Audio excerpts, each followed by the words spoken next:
नमस्कार दोस्तों, स्वागत है अपने इस यूट्यूब चैनल पर। बच्चों, आज की इस वीडियो में कक्षा 12 के विद्यार्थियों के लिए गृह विज्ञान यानी होम साइंस के मोस्ट इंपॉर्टेंट क्वेश्चन लेकर आए हैं, जो 2023 बोर्ड एग्जाम और 21 फरवरी को होने वाले एग्जाम में जरूर क्वेश्चन आएंगे। सब इंपॉर्टेंट क्वेश्चन, हर एक टॉपिक से क्वेश्चन लिया गया है। बच्चों, एनसीईआरटी रहेगा और सभी बोर्ड के लिए रहेगा, ठीक है। तो चलिए देखते हैं, देर ना करते हैं। पहला क्वेश्चन बच्चों आपके सामने दिया गया है कि संतुलित आहार से क्या आशय है, यानी संतुलित आहार किसे कहते हैं। तो आइए इसका उत्तर देखेंगे। देखो, आहार संबंधी समस्त आवश्यकताओं की पूर्ति करने वाले आहार को जो है संतुलित आहार कहते हैं, ठीक है भैया। अगला क्वेश्चन है, देखो बच्चों, मादक पदार्थों के नाम लिखिए। अगला क्वेश्चन, मादक पदार्थ जो नशीले युक्त पदार्थ होते हैं उसे मादक पदार्थ कहते हैं।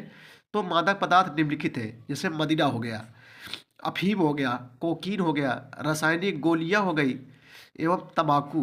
तंबाकू जैसे गुटखा, भांग, ये सब तंबाकू आदि आते हैं। सुर्ती हो गया, ठीक है बच्चों।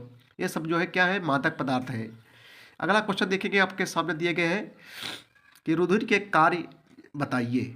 इन बच्चों जो है रुधिर के कार्य बताना है आपके, रुधिर के क्या कार्य होते हैं, ठीक है। देखो, रुधिर जिसको ब्लड कहते हैं इंग्लिश में, रुधिर शरीर की सफाई का जो है कार्य करता है, ठीक है।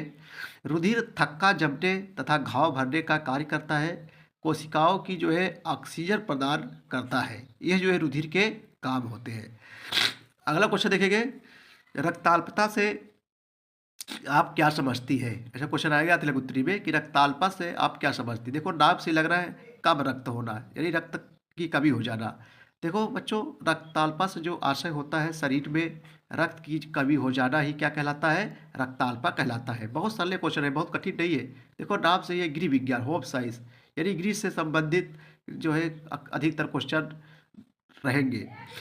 रतौंधी रोग से बच्चों क्या तात्पर्य है, इसका जो है क्या उपचार है। रतौंधी जो दिखाई नहीं देता ना, उसी को रतौंधी कहते हैं, ठीक है ना। देखो, रतौंधी रोग में रोगी को धुंधले प्रकाश में जो है कम दिखाई देता है। और बच्चों, यह रोग जो है शरीर में विटामिन ए की कमी के कारण जो है होता है। अतः रोग से मुक्ति हो तो विटामिन ए के स्रोत वाले खाद्य पदार्थों मछली का तेल, मक्खन, गाजर एवं पपीता का जो है सेवन करना चाहिए, ठीक है बच्चों। इससे जो है क्या होगा, आपकी रतौंधी जो है नहीं पकड़ी, आपकी रतौंधी नहीं होगी अभी इन चीज़ों का सेवन करेंगे तो। अगला क्वेश्चन देखेंगे हम लोग कि नाक में बाल क्यों होते हैं। नाक में जो बाल होते हैं रोएदार, वे क्यों होते हैं, तो इनका काम क्या है। देखो बच्चों, नाक के आंतरिक सतह पर जो है छोटे छोटे रोए होते हैं, जो वायु के साथ आई धूल, गर्दा को जो है क्या करते हैं, रोकते हैं। जिससे जो है वायु छन कर जो है क्या होती है, फेफड़ों में प्रवेश करती है, ठीक है बच्चों। इसलिए नाक में बाल होना मोस्ट इम्पॉर्टेंट है, जरूरी है। अगला क्वेश्चन देखेंगे, आपके सामने है कि अशुद्ध जल के माध्यम से फैलने वाले मुख्य रोग कौन से हैं, जो अशुद्ध जल से फैलते हैं। तो आइए इसका उत्तर देखेंगे भैया हम लोग। देखो बच्चों, अशुद्ध जल जो शुद्ध ना हो, अशुद्ध जल के माध्यम से जो है फैलने वाले रोग मुख्य मुख्य प्रकार है। जैसे जो है टाइफाइड हो गया, ठीक है। टाइफाइड बहुत खतरनाक बीमारी होती है, काफ़ी लंबे समय तक रहती है। या मियादी बुखार, चाहे टाइफाइड कहो चाहे मियादी बुखार कहो। हैजा, अतिसार हो गया, पेचिस हो गया, जो है पीलिया हो गया, ये सब बच्चों क्या है, अशुद्ध जल से फैलने वाले जो है क्या है, रोग है। अगला क्वेश्चन है कि पर्यावरण का जनजीवन पर क्या प्रभाव, पर्यावरण का जनजीवन पर प्रभाव बताइए।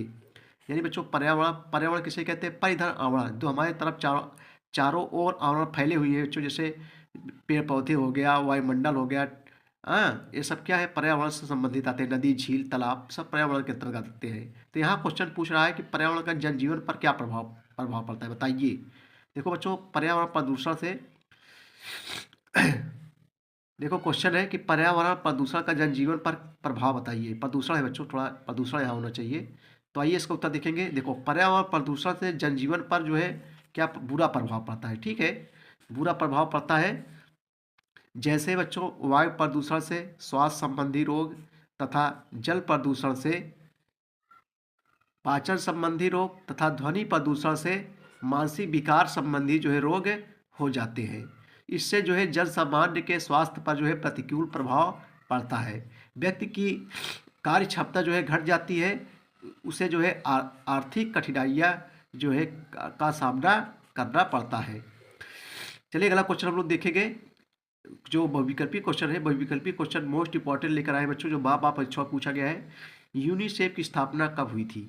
ये क्वेश्चन है कि पूछ रहा है कि इनमें से यूनिसेफ की स्थापना कब हुई थी।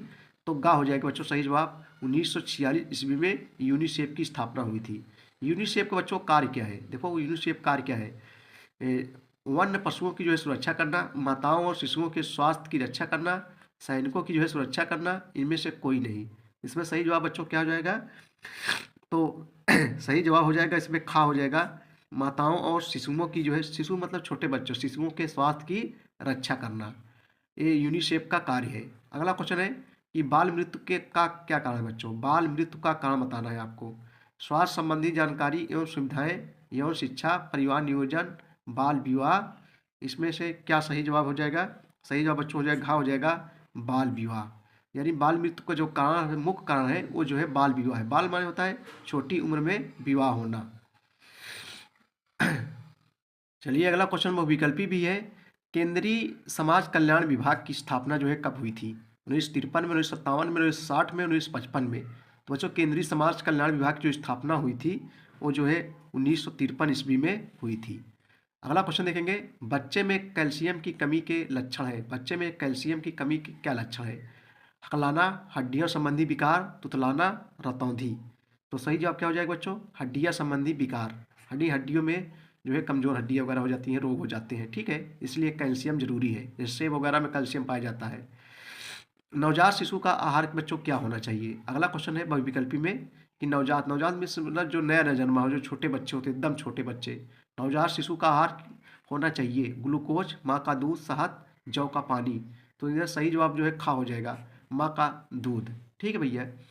प्राचीन काल में जो है दहेज प्रथा का स्वरूप था बच्चों। प्राचीन काल में दहेज प्रथा क्या स्वरूप था? सौदेबाजी, श्रद्धा, स्नेह तथा त्याग का जो है भाव का प्रतीक, दिखावे की प्रथा, उपयुक्त में से कोई नहीं। बच्चों प्राचीन काल में जो दहेज प्रथा का स्वरूप था वो जो है श्रद्धा, स्नेह तथा जो है त्याग के भाव का प्रतीक था। लेकिन अब क्या हो गया बच्चों? सौदेबाजी हो गई, ठीक है। अब प्राकृतिक आपदा से क्या आशय है? अगला क्वेश्चन हम लोग देखेंगे, मोस्ट इंपॉर्टेंट क्वेश्चन है प्राकृतिक आपदाएं।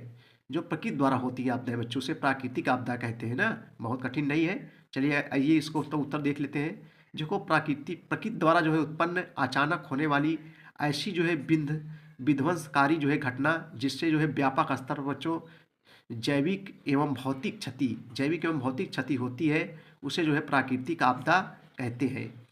जैसे बच्चों भूकंप, ठीक है, भूकंप ये जो क्या है? प्राकृतिक आपदा है। भूस्खलन होता है, जैसे भूमि धंसने लगती है, जमीन उमीन। सुनामी आ गया ना, तूफान आ गया, बाढ़ आ गया एवं सूखा, ये सब क्या है? जो प्रकृति द्वारा आपदाएं उत्पन्न होती है, ठीक है।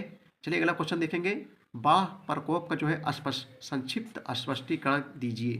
देखो कई बार परीक्षाओं में जो है पूछा गया है, बाढ़ प्रकोप का संक्षिप्त स्पष्टीकरण जो है कीजिए। चलिए इसका उत्तर देखेंगे। देखो वास्तव में बाढ़ जो है प्राकृतिक एवं मानव जनित दोनों कारकों का जो है परिणाम है। प्राकृतिक कारकों में लंबी अवधि तक जो है उच्च तीव्रता वाली जलवर्षा, नदियों के जो है घुमावदार जो है मोड़, नदियों की जो है जल धारा की प्रवणता में अचानक परिवर्तन। प्रवणता मीन्स का था बच्चों झुकाव, ठीक है, तरलता होता है या झुकाव या नम्रता कह लीजिए। प्रवणता में अचानक परिवर्तन, भूस्खलन तथा ज्वालामुखी विस्फोट के कारण जो है नदियों के स्वाभाविक प्रवाह में जो है बच्चों अवरोध मीन्स होता है बाधा, अवरोध आदि प्रमुख है, ठीक है। मानव जनित कारकों में जो है निर्माण कार्य, नगरीकरण, नदियों पर जो है बांधों का निर्माण, कृषि कार्य, पुलों एवं जल भंडारों का जो है निर्माण, भूमि उपयोग में परिवर्तन तथा वनों का जो है अत्यधिक विनाश प्रमुख है, ठीक है भैया। वर्तमान समय बच्चों बाढ़ प्रकोप के जो है कारकों में प्राकृतिक कारकों की अपेक्षा जो है मानव जनित कारक अधिक उत्तरदायी है, यानी जिम्मेदार है। चलिए हम लोग अगला क्वेश्चन देखेंगे, बहुत विकल्पी क्वेश्चन है। बाल विवाह खत्म करने के उपाय हैं, शिक्षा की उन्नत करके, इसके विरुद्ध अभियान, जन जागरूकता उत्पन्न करके, इनमें से सभी। यानी बच्चों बाल विवाह को खत्म करना है तो कैसे आप क्या करेंगे? शिक्षा की उन्नत करके, इसके विरुद्ध अभियान, जन जागरूकता उत्पन्न करके, इनमें सभी। तो सही जवाब यहाँ डी हो जाएगा, इनमें सभी हो जाएगा। परिवार गठन होता है बच्चों सामाजिक संबंधों के आधार पर, वित्तीय हितों के आधार पर, विवाह नामक संस्था के आधार पर, इनमें से जो है कोई नहीं। तो यहाँ सही जवाब हो जाएगा विवाह नामक संस्था के जो है आधार पर परिवार का जो है क्या होता है, गठन होता है। अगला क्वेश्चन देखेंगे हम लोग, मोस्ट इम्पोर्टेंस है, हिंदू मैरिज एक्ट किस वर्ष जो है पारित किया गया था? 1951 में, 52 में, 54 में, 56 में। तो Hindu marriage act, act means होता है कानून या नियम। तो बच्चों सही जवाब जो है घा हो जाएगा 1956 ईस्वी में। ठीक है, चलिए अगला क्वेश्चन देखेंगे हम लोग। अगला क्वेश्चन हम लोग उत्तरी देखेंगे जो मोस्ट इंपॉर्टेंस है, कई वर्षों में परीक्षाओं में पूछा जा रहा है।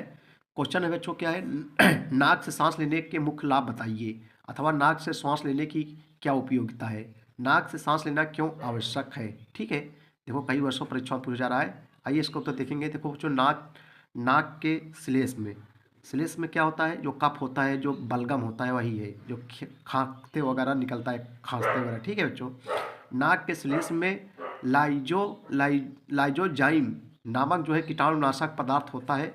यदि जो है नासा गुहा की सतह में स्थित छोटे छोटे पच्चाप, वही जो नाक में जो छोटे छोटे रोए होते हैं बच्चों, बाल वही है, नासा गुहा की सतह में स्थित छोटे छोटे पच्चाप जो बच्चों छलनी का जो है कार्य करते हैं, वायु के जीवाणु को नहीं रोक पाते, तो वह जो है चिपचिपे एवं लसलसे पदार्थ में जो है चिपक जाते हैं, और जो है लाइजोजाइम द्वारा उनका जो है भक्षण हो जाता है। ठीक है, और वायु जो है शुद्ध हो जाती है। इसे जो है श्लेष्मिक झिल्ली में अनेक रक्त कोशिकाएं होती हैं, जिनकी उष्णता, उष्णमित गर्मी, उष्णता के कारण वायु में गर्माहट आ जाती है, और वायु का तापमान लगभग क्या हो जाता है, शरीर के जो है बराबर हो जाता है।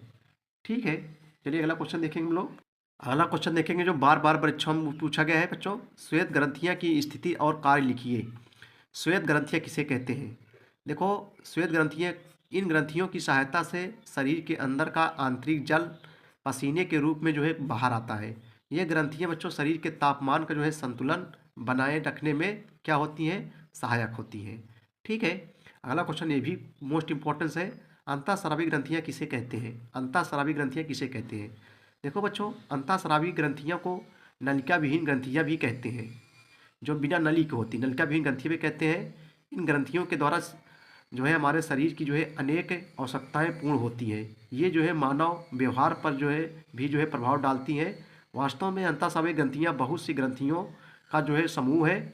इनके द्वारा जिस स्राव का निर्माण होता है वह सीधे रक्त में मिल जाता है। ग्रंथियां बच्चों जैसे दुग्ध हो गया, दूध ग्रंथियां जो जिससे दूध उत्पन्न होता है, ये भी ये जो है क्या है, एक ग्रंथि है। ठीक है, आइए कुछ बहुविकल्पीय प्रश्न देख लिया जाएगा जो बार बार परीक्षाओं में पूछे गए हैं। व्यक्तित्व की अवधारणा में निहित है व्यक्ति के स्वाभाविक गुण। चार ऑप्शन दिए गए बच्चों, सही जवाब क्या हो जाएगा, का हो जाएगा। व्यक्ति के जो है स्वाभाविक गुण, यानी व्यक्तित्व की अवधारणा में क्या निहित है, व्यक्ति के स्वाभाविक गुण निहित है। अगला क्वेश्चन देखो, ये भी कई बार परीक्षाओं में पूछा गया है। बाल्यावस्था में व्यक्तित्व के विकास पर प्रभाव पड़ता है, शारीरिक प्रभाव, माता पिता का प्रभाव, आर्थिक स्थिति का प्रभाव, इनमें सभी। बच्चों सही जवाब यहाँ घा हो जाएगा, इनमें सभी हो जाएगा। व्यक्ति के व्यक्तित्व की पहचान कैसे करेंगी आप? व्यक्ति के स्वाभाविक गुण से दिया गया बच्चों ऑप्शन, चार ऑप्शन, इसमें क्या सही जवाब हो जाएगा? तो सही जवाब गा हो जाएगा, व्यक्ति के आंतरिक और बाह्य गुणों दोनों से व्यक्तित्व की पहचान हम लोग करेंगे। ठीक है, चलिए अगला क्वेश्चन जो मोस्ट इंपॉर्टेंस क्वेश्चन है, श्रेष्ठ व्यक्तित्व के चार मुख्य विशेषताओं का जो है उल्लेख कीजिए। श्रेष्ठ व्यक्तित्व की चार मुख्य विशेषताओं को उल्लेख कीजिए। तो बच्चों नंबर 1 है उत्तम मानसिक स्वास्थ्य, नंबर 2 है उत्तम शारीरिक स्वास्थ्य, नंबर 3 जो है संज्ञानात्मक संतुलन, तथा नंबर 4 जो है सामाजिकता। ठीक है, अगला क्वेश्चन बच्चों, व्यक्तित्व को प्रभावित करने वाले दो मुख्य कारक कौन से हैं जो व्यक्तित्व को प्रभावित करते हैं? देखो परीक्षाओं में पूछा गया है। तो बच्चों व्यक्तित्व को प्रभावित करने वाले दो मुख्य कारक हैं वंशानुक्रम तथा पर्यावरण।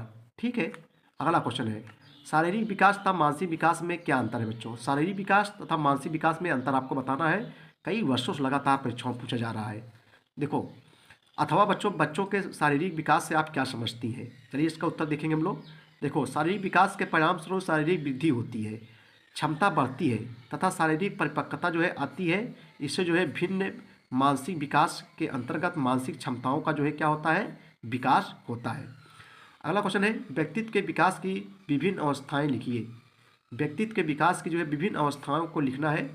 तो व्यक्तित्व के विकास में बच्चों शैशवावस्था, बाल्यावस्था, किशोरावस्था आप लोग जानते होंगे, प्रौढ़ावस्था जो बुढ़ापा आ जाता है। ठीक है, अगला क्वेश्चन है, संतुलित व्यक्तित्व की क्या विशेषताएं होती हैं? देखो कई बार से भी परीक्षाओं में पूछा गया है, संतुलित व्यक्तित्व की क्या विशेषताएं होती हैं?